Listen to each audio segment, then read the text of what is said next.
अस्सलामुअलैकुम to everyone, welcome to my YouTube channel Shahida's journey. आज मैं आपके साथ एक झटपट वाली रेसिपी शेयर करूंगी जिसमें हम बनाएंगे रायता, ज़ीरे का रायता। तो बग़ैर किसी देर के हम अपनी रेसिपी स्टार्ट करते हैं।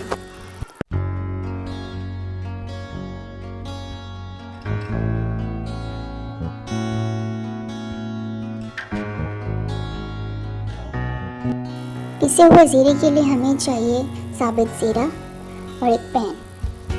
अब जितनी क्वांटिटी हमें ज़ीरे की चाहिए वो हम इसमें ऐड कर लेंगे और उसको 2-3 मिनट के लिए अच्छी तरह से भून लेंगे।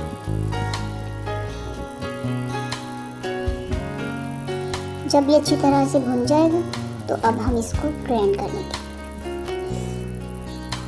जितनी क्वांटिटी हमें दही की चाहिए वो हम अपने इसमें प्लेट में डालेंगे।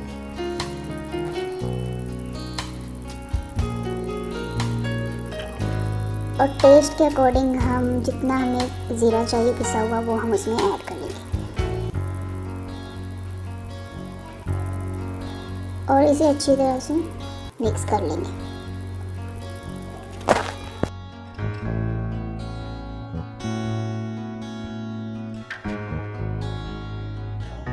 ज़ीरे को अच्छी तरह दही में मिक्स करने के बाद अब हम इसको प्रेजेंट करने के लिए कन्वर्ट कर लेंगे।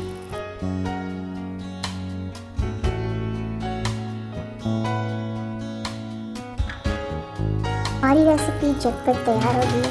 अगर आपको ये रेसिपी अच्छी लगी है तो मेरे साथ ज़रूर शेयर कीजिएगा और इस वीडियो को लाइक कीजिएगा, शेयर कीजिएगा और इस चैनल को सब्सक्राइब कीजिएगा। Thank you for watching.